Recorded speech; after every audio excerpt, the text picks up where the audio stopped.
సిద్ధన్న గారు సిరిసిల్ల జిల్లాలో పనిచేస్తుంది, ఎందుకు వెళ్ళారు? వెళ్ళిన తర్వాత మీరు అక్కడ ఏం నేర్చుకున్నారు? పార్టీ ద్వారా ప్రజలకి ఏం చేశారు చెప్పండి. అయితే మేము ఎదుగుతున్న క్రమంలో ఈ నక్సలైట్ అనేది కొంతమంది మాకు పరిచయం అయ్యారు. ఆ పరిచయం అయిన టైంలో అప్పుడు భూస్వామ్య వ్యవస్థ బాగుండే, ఏది జీతాలు ఉంచుకున్నాడు. అయితే సారా పాకెట్లు రేటు తగ్గించడం, తునికా కల్లాలు, ఇవన్నీ వాళ్ళు తునికాకు తెంపేటోళ్ళు శ్రమ దోపిడి ఉండే. దానికి వ్యతిరేకంగా అదొకసారి ఈ భూస్వాములు అనేటోళ్ళు జీతగాళ్ళను పెట్టుకుంటారు వ్యవసాయం చేయించడానికి. వాళ్లకు సాలిసాలని కూలిచ్చుడు, ఇవన్నీ అప్పుడు ఏమనిపించినాయి అంటారంటే ఇది సామాన్యులు అనేటోళ్ళకు న్యాయం జరుగుతలేదు, అది మనం ముందుండి పని చేస్తేనే అవుతుంది అనే ఉద్దేశంతో మాకు ఇంతకన్నా మా ముందు కన్నా ముందు వేయని వాళ్ళు నక్సలైట్లు అనేటోళ్ళు పరిచయాలు అయ్యి అట్లా ఇక్కడ ఏం జరుగుతుందట అని అంటే ఇవన్నీ జరుగుతున్నాయి అనేది దాదాపు మాకు అర్థమైంది. మేము ఎట్టి సాకిరి చేసినాం. దాదాపు ఇక్కడ జేఆర్ గోపాలరావు అని ఉండే, కట్కూరు సర్దాపూరు, అంటే మా గండ్లచ్చపేట అనేది దాదాపు ఇంటింటికి అనేది మేము ఎట్టి చేసినాం. నాగళ్ళు కట్టుకొని పోయి దున్నాలి, వాళ్ళకి పంట వండియాలి, మళ్ళీ అదే పంట వండినాక మేమే పోయి కోసి కొట్టి అట్లని ఒక్కడ పోసి రావాలి. అట్లాంటి వ్యవస్థ అప్పుడు ఉండేది.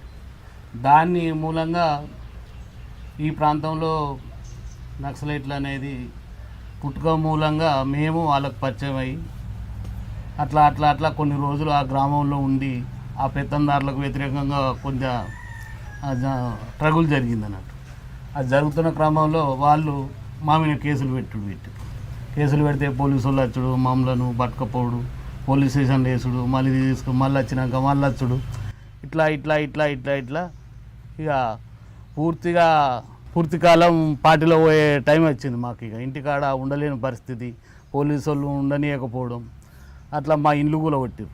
దాదాపు మా ఇల్లు మొత్తం ఊరోళ్ళతోటి కూలగొట్టి ఇవన్నీ చేసేవారికల్లా ఇక మనసు ఇక సెన్సర్ వెళ్ళింది. ఎందుకంటే ఇక్కడనే ఇవన్నీ జరుగుతున్నాయి, మనం ఇవన్నీ ఉండంగా చూద్దా మన ఇండ్లే కూలగొడుతురు కాబట్టి ఇక మనం ఉంటే బాగుండదని చెప్పి అప్పుడు 90 మధ్యలో నేను పూర్తి అండర్ గ్రౌండ్కి వెళ్ళిపోయినా.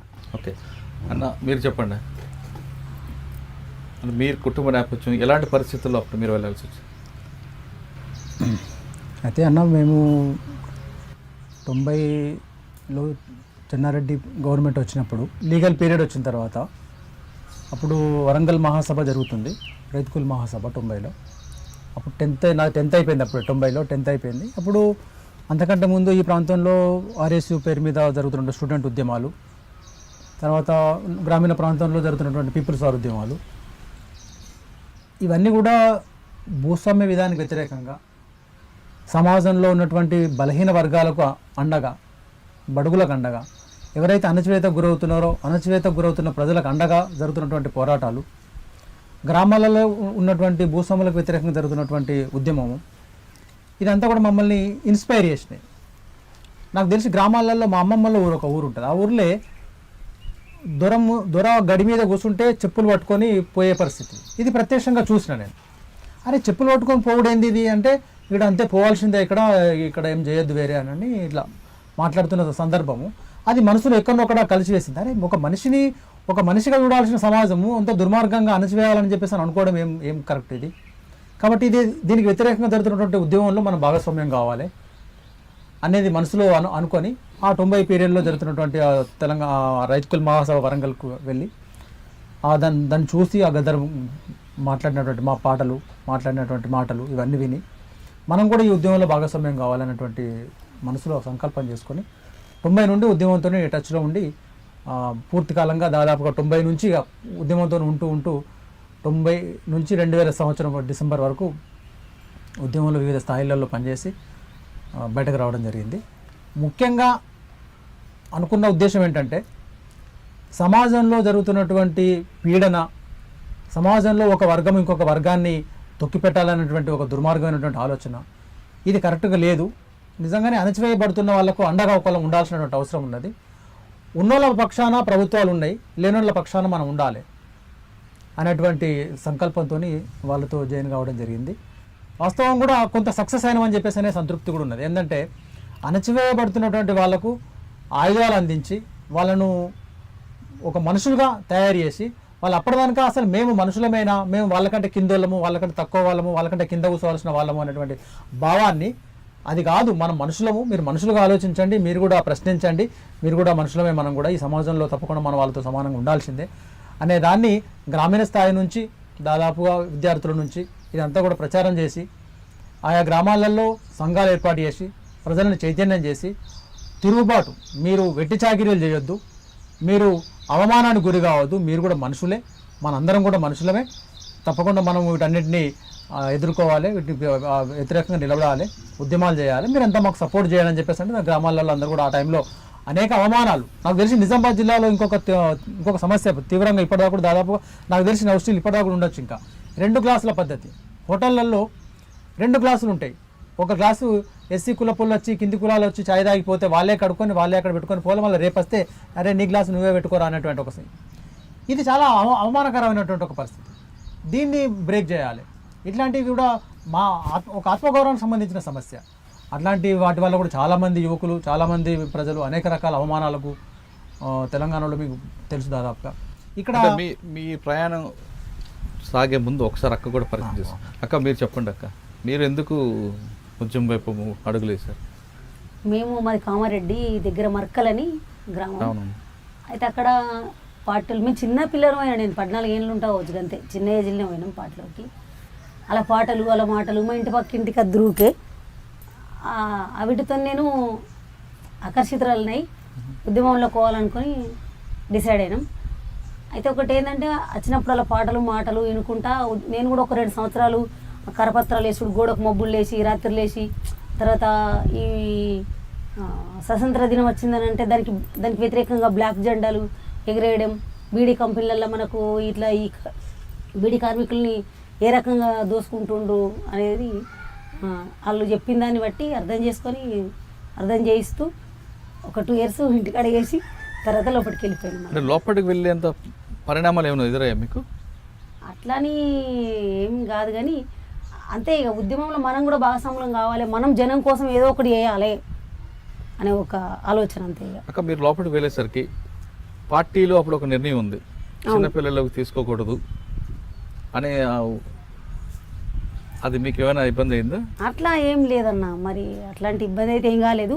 నేను 13-14 ఏళ్ళు ఉంటావచ్చు అంతే పార్టీలోకి వెళ్ళి. పార్టీ మీకు వెంటనే ఆహ్వానం పలికిందా? మెల్లగానే మీకు తుపాకీ ఇచ్చి అంటే ఒక నెల రోజులు చిన్న అంటే గ్రైండర్ లాంటిది ఇచ్చి ఉన్నాము, తర్వాత తుపాకీ ఇచ్చింది. అంటే మీరు వెళ్ళేసరికి ఏ దళంలోకి వెళ్ళారు? అప్పుడు ఎవరు కమాండర్? అప్పుడు సునీతక్క అని ఉండే కమాండర్, మా కమాండర్గా నేను అప్పుడు వెళ్ళిన. ఎంతకాలం మీరు పార్టీలో ఉన్నారు? పార్టీలో 7 సంవత్సరాలు ఉన్నా. 93లో పోయినాం, 93 చివరికి, అంటే 90 నుంచి పనిచేసిన నేను కూడా 93 చివరిలో వెళ్ళిపోయాను లోపలికి. 93 నుంచి మీరు పనిచేస్తారు. మీ ప్రయాణం ఎక్కడెక్కడ సాగింది అక్క? మాది బాన్స్వాడ, సిరిసిల్ల కూడా చేసిన నేను. మధు కమాండర్ ఉండే అప్పుడు సిరిసిల్లలో తిరిగినప్పుడు. తర్వాత భీమ్గల్ ఐలాండ్ ఉండే కమాండర్గా. తర్వాత ఈ 3 దళాలలో ఎక్కువ వేసిన. కామారెడ్డిలో కూడా కొద్ది రోజులు చేసిన, కానీ తక్కువ. సుంతక్కున్న ఉన్న పీరియడ్లో ఒక 2-3 నెలలు ఇక్కడ, ఒక 6 నెలలు అట్లుండి కొత్తగా వచ్చినాక తర్వాత భీమ్గల్, సిరిసిల్ల, బాన్స్వాడలో కొద్దిగా ఎక్కువనే ఉన్నా. సాధారణంగా అప్పట్లో దళంలోకి ఆడపిల్లలు వస్తే పోలీసులకు చెడ్డ ప్రచారం చేసేవారు. బాల్య వివాహాలు తట్టుకోలేకో లేదు ఇంకో వేరే కారణాలతో వస్తారు, వాళ్ళ పట్ల లైంగికంగా వేధింపులు ఉంటాయనేది అప్పుడు ఒక ప్రచారం జరిగింది. అదంతా వాస్తవం అంటారా? లేదు, పార్టీలు అట్లాంటిది లేదు. ఇప్పుడు మనం 10 మంది అన్నలున్నా, ఒక్క అక్కున్నా, వాళ్ళ తోడవుట్టిన అక్కని ఎట్లా చూసుకుంటారు అట్లా చూసుకుంటారు. ఇది అనవసరంగా దుష్ప్రచారమే జరిగింది అనేది బయట. అట్లాంటిది ఏం లేదు అక్కడ. మీరు పనిచేస్తున్న సమయంలో మీరు చేసిన మంచి కార్యక్రమాలు ఏమి ఉన్నాయి? మంచి కార్యక్రమం అంటే ఈ జనాలను బాగా గుర్తుండిపోయింది. ఒక గ్రామాన్ని తీసుకుని అక్కడ రాజకీయ చైతన్యం చేయడమా, లేదా ప్రజల్లో మార్పు తీసుకురావడానికి వాళ్ళకి ఉత్తేజపరచడమా, పాటలు పాడడమా? మాటలు, మీటింగ్లు, పాటలు ఇవన్నీ చేసినారు, మాట్లాడినాం. అయితే జనాన్ని ఏదున్నా ఇప్పుడు ఈ దోపిడీకి అణచివేతకు గురవుతున్నటువంటి జనాన్ని మన మాటల ద్వారా, మన అంటే ఏ రకంగా గవర్నమెంట్ మనలా ఇది చేస్తుంది అనేది చెప్పుకుంటూ వాళ్ళను జనాల్ని కూడా ఆ విషయాన్ని అర్థం చేయించుడు అక్కడ జరుగుతున్నటువంటి సంఘటన. ఆడపిల్లలు అంత బరువు మోసుకొని పైకి వెళ్ళడం నడవడం అనేది చాలా కష్టమైన పని, మీరు ఎలా భరించారు? మాకు అట్లేమనిపించలేదు, వెళ్తుంటివి. కనీసం ఒక మనిషి కూడా 20 కిలోలు కంపల్సరీ ఉంటుంది, వెళ్తుంటివి. ఏదైనా హెల్ప్ అన్నలు తీసుకుందరు, ఏదైనా ఇబ్బంది అయితే ఏదైనా ప్రాబ్లమ్స్ ఉన్నప్పుడు కూడా వీళ్ళు అన్నలు సంతానంలాగా. మీరున్న కాలంలో మీకు దాడులు ప్రతిదాడులు శత్రువులు రావడం పోవడం అన్నీ మీకు సర్వసాధారణం, అర్ధరాత్రి అపరాత్రి ఉండదు. అటువంటి దాడులు ఎన్ని ఎదుర్కొన్నారు? మీరేమైనా ఆపరేషన్లో పాల్గొన్నారా? పాల్గొన్నాం, 1-2 సంఘటనలలో 2-3 సంఘటనల్లో పాల్గొన్నాం. ఒకటి మీకు గుర్తుంది ఏమైనా చెప్పగలరా? ఈమెకు బుల్లెట్ తగిలిందన్న, అది చెప్పండి. అక్కడ 1-2 మేము వాటర్ తీసుకొస్తామని వెళ్ళినాం, ఊరి పేరు వస్తలేదు, అక్కడ ఐలన్న అందరం ఉన్నాం, అక్కడ అజయన్న ఇట్లా అందరూ ఉన్నారు. ఒక 2 దళాలు కలిసినాయి అన్నట్టు, బాన్స్వాడలను ఈ సిరిసిల్ల భీమగల్లో కలిసినాం మేము. అక్కడ ఒక మీటింగ్ అంటే అందరం కలిసినప్పుడు ఉద్యమాన్ని ఇంకెంత ముందుకు తీసుకుపోవాలని ఒక మీటింగ్లు ఏర్పాటు చేసుకుంటాం, మాట్లాడుకుంటాం. ఆ టైంలో ఒకటి జరిగింది, దగ్గర దాకా వాటర్ తీసుకొస్తామని పోయినాం, నేను ఇంకొక 3 సభ్యులం పోయినాం. అక్కడ పోలీసు వాళ్ళు ఉన్నారు, అంటే వాళ్ళు ఇక మేము ఫాస్ట్గా వెనక వచ్చేసి, ఎందుకంటే మేము తక్కువ ఉన్న వాళ్ళు ఎక్కువ ఉన్నారు కాబట్టి మనల్ని రక్షించుకోవడం కోసం మేము ఫాస్ట్గా వెనక వచ్చేసి మా వాళ్ళకి చెప్తే ఫైరింగ్ చేసుకుంటా వెళ్ళిపోయినాం అక్కడ నుంచి. మీకు తగిలిందా? అక్కడ తగలలేదు నాకు. అయితే ఒక తండాల చెద్మల్ తండా అని ఉంటుంది ఒకటి. అయితే ఈ కానిస్టేబుల్ లంబడోళ్ళ అయిన కానిస్టేబుల్ ఉన్నాడు అందులో, ఆయన పోలీస్ ఇన్ఫార్మర్గా మారిండు అనేది పక్క మాకు తెలుసు అన్నట్టు. అయితే ఒక పండగ చేస్తారు లంబడోళ్ళు, ఆ పండగ సమయంలో ఆయన వస్తాడు అక్కడికి ఖచ్చితంగా. ఆయన మా భయానికి అత్తలేడు, మేము పట్టుకుంటామని. ఆ రోజు వస్తాడని మాకు తెలిసి మేము వెళ్ళాం అన్నట్టు అందరం దళమంతా. అప్పుడు అజయ్ అన్న కమాండర్ ఉన్నాడు. వెళ్ళే వరకు ఏమైందంటే వాళ్ళకి అర్థమైంది మేము వచ్చేది, వాళ్ళు మా మీదకి దాడి చేసారు. ఏది పెద్ద పెద్ద కొట్టముకున్న కట్టెలు తీసుకొని దాడి చేస్తే మా సభ్యులు ఏం చేశారు, ఫైరింగ్ స్టార్ట్ చేశారు. ఆ ఫైరింగ్లో నేను మా కమాండర్కి నేను గార్డును, అంటే ఆ కమాండర్ని రక్షించుకోవాలి, అంటే గార్డును కాబట్టి మా కమాండర్ అక్కడ ఉండి ఇట్లా తీసుకొస్తాను పోతే మా వాళ్ళు కొట్టిన తూటనే నాకు పడ్డది.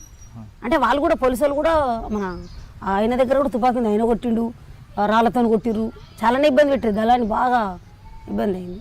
అప్పుడు నడవగా ఈ నుంచి కొద్ది దూరం నడిచినాం అంతే, తీసుకెళ్ళారు వాళ్ళు. కొంత దూరం కొంత ప్రయాణంలో మీరు చేసిన దాడులు ఏమున్నాయా? పోలీస్ స్టేషన్ మీద కానీ ప్రజాప్రతినిధుల మీద కానీ రాజకీయ నాయకుల మీద కానీ శత్రువుల మీద కానీ? చాలామంది రాజకీయ నాయకులని ఈ సర్పంచ్ని ఊళ్ళో కరెక్ట్ చేయకపోతే చంపిన సంఘటనలు కూడా ఉన్నాయి. మీరు చేసింది ఏమన్నా స్వయంగా ఉంది? గుర్తుంటే చెప్పండి, మీకు ఇబ్బంది లేకపోతే. అట్లాంటి ఇబ్బంది ఏం లేదు. మా ఊరి దగ్గరనే అది ఎక్స్ రోడ్ ఉంటుంది ఒకటి, పద్మాజీవాడ అని. అయితే అక్కడ సర్పంచ్ని వస్తాడు హెచ్చరించినాం చెప్పినా కానీ ఆయన వినలేడు. దాంతో మేము అక్కడ చంపడం జరిగింది. నేనే చంపిన సర్పంచ్ని. చాలా ఊళ్ళలో దేశశుద్ధి కూడా చేసినాం, అంటే తినకపోతే మాతోనే కొట్టిద్దరు. ఎందుకంటే అక్కలు కొట్టరు, అక్కలు ఏం చేయలేరు అని ఇట్లా ఉంటుంది కదా బయట, పట్టిన పోయారు ఇట్లా అట్లా అని. అట్లాంటిది ఏం లేకుండా మాతోనే ఏదైనా ఉంటే చేపిద్దరు వీళ్ళు, వాటి నిర్ణయాలు తీసుకొని చేపి. ఒకసారి మీ దైనందిన కార్యక్రమం ఏ విధంగా జరుగుతుంది?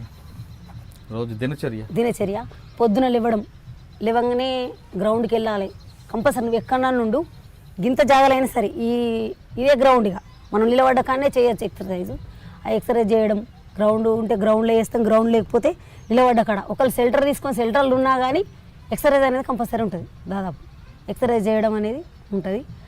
దాని తర్వాత ఏదైనా టిఫిన్ ఉంటే తినడం, టిఫిన్ లేకపోతే అంబలు చేసుకొని తాగడం, లేకుంటే టీ పెట్టుకొని అందులో ఏదో ఒకటి బిస్కెట్ల పొడలు అట్లాంటివి తినడం, ఇట్లాంటివి ఉంటుంది. పొద్దున మధ్యాహ్నం ఇక మన ప్రయాణం ఉంటేనేమో ప్రయాణం చేస్తాం, ప్రయాణం లేకపోతే ఆగేది ఉంటే పుస్తకాలు పట్టుకొని చదువుకోవాలి కంపల్సరీ, ఖచ్చితంగా ఉంటుంది అన్నట్టు. ఇక అలా చదువుకున్నాడు అనేది, ఏదైనా డౌట్స్ ఉంటే మనకంటే ఎక్కువ తెలిసిన వాళ్ళు ఉంటారు కదా, వాళ్ళని వెళ్ళి తెలుసుకోవడం. తర్వాత 1 గంట అట్లా 2 గంటలు ఏమన్నా అవకాశం ఉంటే అట్లా ఒరుగుతారు, ఏమన్నా నైట్ నిద్ర లేకపోతే నడిస్తే, లేకుంటే చదువుకోవడమే ఎక్కువ శాతం. చదువుకున్న దాని మీద డిక్టేషన్ అని ఉంటుంది, అంటే తప్పులు ఒప్పులు ఏం రాస్తున్నాం, ఏం నేర్చుకుంటున్నాం అనేది. లేదనంటే ఒక మార్క్స్ ఉద్యమాన్ని ఇంకా ముందు తీసుకుపోవడం కోసం ఏ పాఠాలు నేర్చుకుంటే బాగుంటుంది అనేది కూర్చునబెట్టి 5-6 ఉంటే కూర్చునబెట్టి చెప్పడం జరుగుతుంది. సాయంత్రం ఎక్కువ శాతం నడకనే ఉంటుంది ఎక్కువ. ఒక్కసారి అనిపించిందా ఎందుకురా ఈ మోయడం, ఎందుకురా కష్టం? ఒక్క క్షణం కూడా అనిపించలేదా అట్లా? ఒక్క క్షణం కూడా అసలు అట్లా అనిపించలేదు. ఇప్పుడు మరి మీ ఇద్దరి మధ్యన ఆయన పెళ్లి చేసుకోవాలని అన్నకి ఎప్పుడు అనిపించింది? అది బాగా క్రామనే కదా. ఇక అది తర్వాత మస్తు రోజులకు అంటే ఉద్యమంలో ఉన్నప్పుడే పెళ్లి ఉద్యోగం చేసుకున్నారు? ఉన్నప్పుడు వేసుకున్నాం. అంటే మీ ఇద్దరు ఎక్కడ కలిసారు? కామారెడ్డి భీమ్గల్ అంతా కలిసే ఉంటాం కదా. ఎప్పుడెప్పుడు నెలకు ఒకసారి అట్లా అన్ని దళాలు దాదాపు కలుస్తాయి. ఎందుకంటే రాష్ట్ర కమిటీ నుంచి కేంద్ర కమిటీ నుంచి మాకు వస్తాయి అన్నట్టు ఏ పనులు చేయాలో ఎట్లా చేయాలో ఎట్లా ఉద్యమాన్ని ముందుకు తీసుకుపోవాలనేది కార్యక్రమం ఉంటుంది కదా. ఆ కార్యక్రమం కోసం కంపల్సరీ కలుస్తాం, మీటింగ్లు పెట్టుకుంటాం. అంటే మీ ఇద్దరికి ఫస్ట్ ఎవరు ప్రేమించుకున్నారు? ఆయన పెళ్లి చేసుకోవాలనిపించేది ఆయన అడిగిండు. మిమ్మల్ని అడిగారా? అవును. ఏమని? నేను పెళ్లి చేసుకోవాలనుకుంటున్నా అన్నాడు. సరే కొద్ది రోజు ఒక 2 days టైం తీసుకొని చెప్పిన. ఓకే అన్నాడు. ఏమని 2 రోజులు ఎందుకు ఆలోచించారు ఆయన గురించి? అట్లని కాదు కానీ వెంటనే అట్లా చెప్పలేం కదా ఎవరి మీద. సాధారణంగా ఉద్యమంలో పెళ్లి చేసుకోవాలనుకుంటే పార్టీకి నిర్ణయం ప్రకారం 2 వేరువేరుగా ఒక 6 నెలలు ఉండి తర్వాత కలిపి పార్టీ ఇది మాత్రం నిజం, కంపల్సరీ. అట్లా చెప్పినాక ఏం చేసారు, నన్ను బాన్స్వాడకి వేసేసారు ఒక 6 నెలలు. తర్వాత మళ్ళీ వచ్చినాక పెళ్ళి. ఎక్కడ చేశారు పెళ్లి మీ ఇద్దరికి? భీమ్గల్ ఏరియా రాత్నగర్ అని. అంటే ఆయన అడగగానే మీరు ఒప్పుకున్నారా? అట్లా నేను లేదు, ఒక 2 days ఆలోచించి చెప్తానన్నా అట్లా చెప్పిన. నేను అప్పుడు బెంగాల్ దళ కమాండర్ ఆయన. ఎంతకాలం మీరు ఉన్నారు? మేము 7 సంవత్సరాలు ఉన్నాం లోపల. 7 సంవత్సరాలు. తర్వాత మీరు ఎప్పుడు వచ్చారు? ఇంత పాటు వచ్చారు ముందు? కలిసి ఒక్కడిసారి వచ్చిన ఇద్దరు.